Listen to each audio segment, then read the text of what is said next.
अस्सलाम वालेकुम। मैं हूं आमिर खाकवानी। आज की व्लॉग में हम बात करते हैं कि सुप्रीम कोर्ट में चीफ जस्टिस कादी फायदी साहब के बेंच ने इलेक्शन के हवाले से जो फैसला जो फाइनल उसका रिटर्न ऑर्डर आया है उसमें किसकी जीत हुई है, किसकी शिकस्त, किसका अपना मौक़िफ़ किसका गलत साबित हुआ है, किसकी बात दुरुस्त हुई है, पीटीआई को उससे क्या फ़ायदा हो या नुकसान होगा, इलेक्शन कमीशन पे क्या पड़ेगा असर, और सदर मुमलिकत पे, सदर के ओहदे पे और सदर के फैसलों के हवाले से जो जजमेंट सामने आई है, और एस्टेब्लिशमेंट पे क्या इसके असरात होंगे, और नून लीग पे भी और पीएस पार्टी दूसरी जमातों पे भी बुनियादी तौर पे देखते हैं कि इसकी क्या क्या चीज़ें चेंज हुई और क्या इसमें असरात क्या हैं, और क्या कादी फायदी सा की इसमें कामयाबी है, क्रेडिट उनको जाता है या नहीं जाता। आज इस पे ज़्यादा बात करते हैं। और एक अहम तकर्रर हुआ है सुप्रीम कोर्ट में, एक नए जज साहब आए हैं, उसमें भी बात करते हैं कि उसके आने से क्या इफेक्ट हुआ और कौन सी गलती थी जो पहले अता बंदियाल और उससे पहले भी चलती रही और अब उसको ठीक किया है, वो करेक्ट हुई है एक लिहाज से।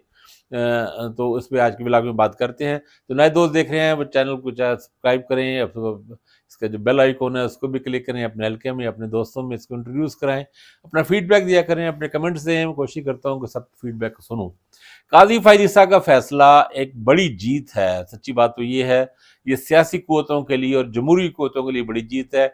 इलेक्शन की वाज़ेह डेट आ गई है और बिल्कुल कैटेगोरिकली सुप्रीम कोर्ट ने इसको कह लें कि सबको बिल्कुल एक तरह से कहना तो नहीं चाहिए, लेकिन बहरहाल हाथ बांध के ही एक तरह बांध दिए सबके हाथ और सबसे साइन कराए हैं। यानी आज जब अटॉर्नी जनरल ने उनको बताया कि 8 फरवरी की डेट तय हो गई है और ईवान सदर में और इलेक्शन कमीशन के दरमियान मुशावरत हुई है, उसके बाद तो चीफ जस्टिस काजी फायद ने तस्लीम नहीं किया। उन्होंने कहा नहीं, इस पर सदर के साइन तो है नहीं, सदर की तरफ से कोई लेटर लेकर आए।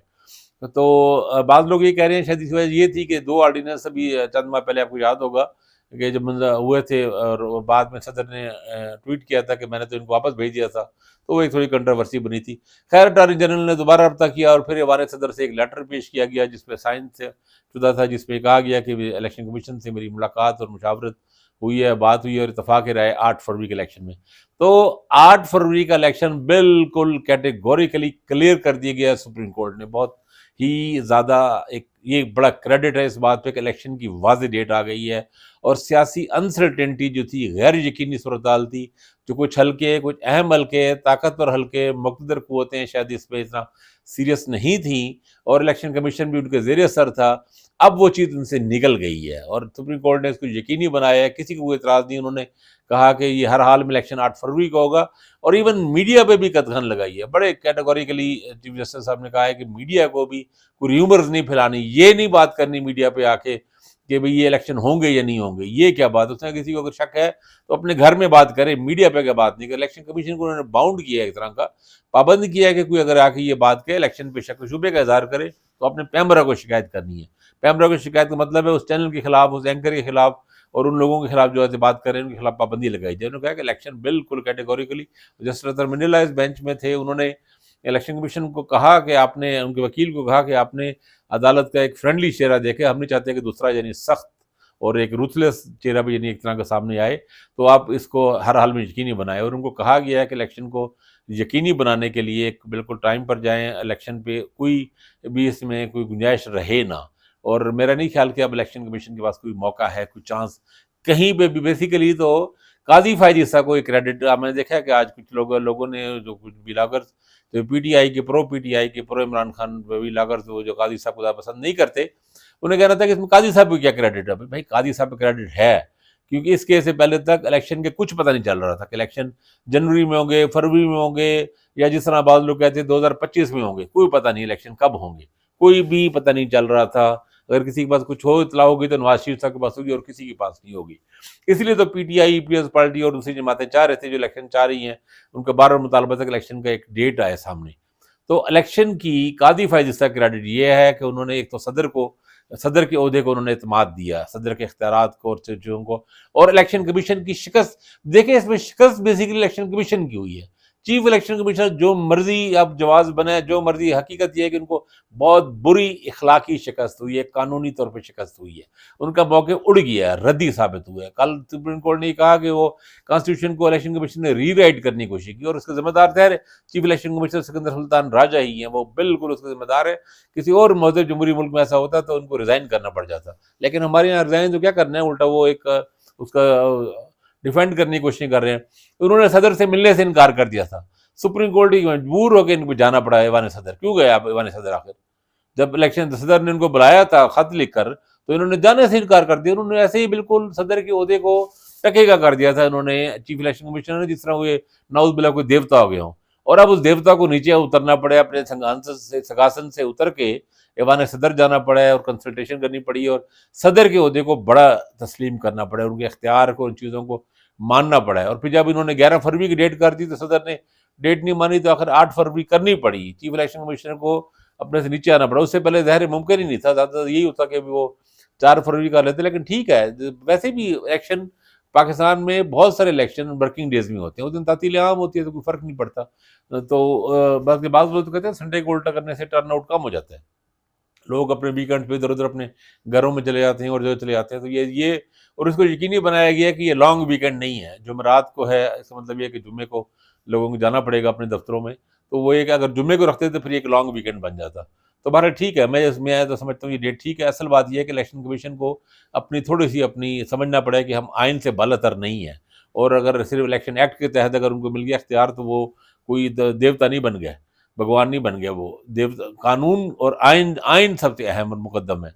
तो कादी फ़ायद ईसा का ये क्रेडिट हमें मानना पड़ेगा, कादी साहब ने वो किया, इनको तस्लीम कराया।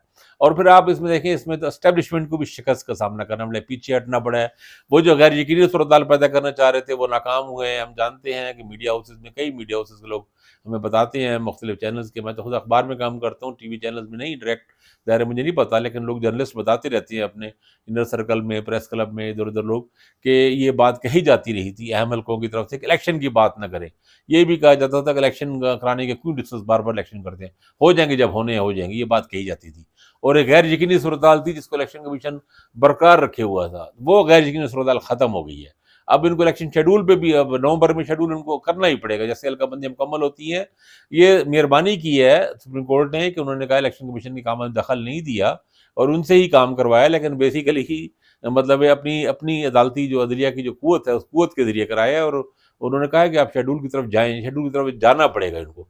जब डेट अनाउंस हो गई तब शेड्यूल देना पड़ेगा ना, 54 दिन पहले, 52 दिन पहले आपको शेड्यूल देना ही पड़ेगा। तो जैसे ही ये हल्का-बंदी मुकम्मल होती है नवंबर के एंड में, दिसंबर में, लाज़मी यानी शेड्यूल एक तयशुदा बात है।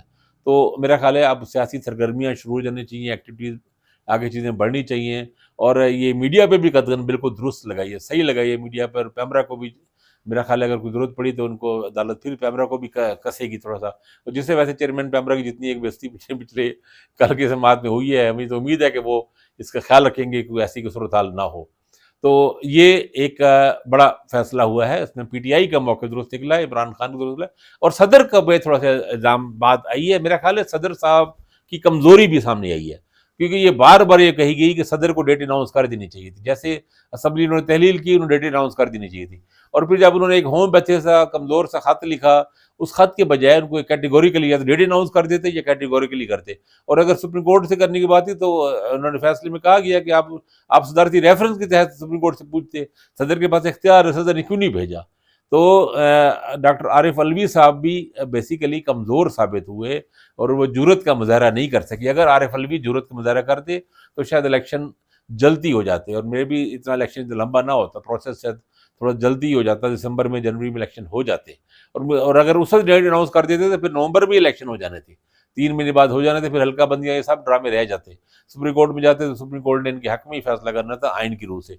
और फिर एक और अहम बात जो इसमें कही गई, अभी पिछले साल जब तहरीक-ए-तहमत के बाद जब इमरान खान ने स्पीकर से तहरीक-ए-तहमत मुस्तरद करा के असेंबली तहलील कर दी थी और सदर ने मंजूरी दे दी थी, तो सुप्रीम कोर्ट के फैसले में ये कहा गया कि वो गलत था, वो गैर आइनी था।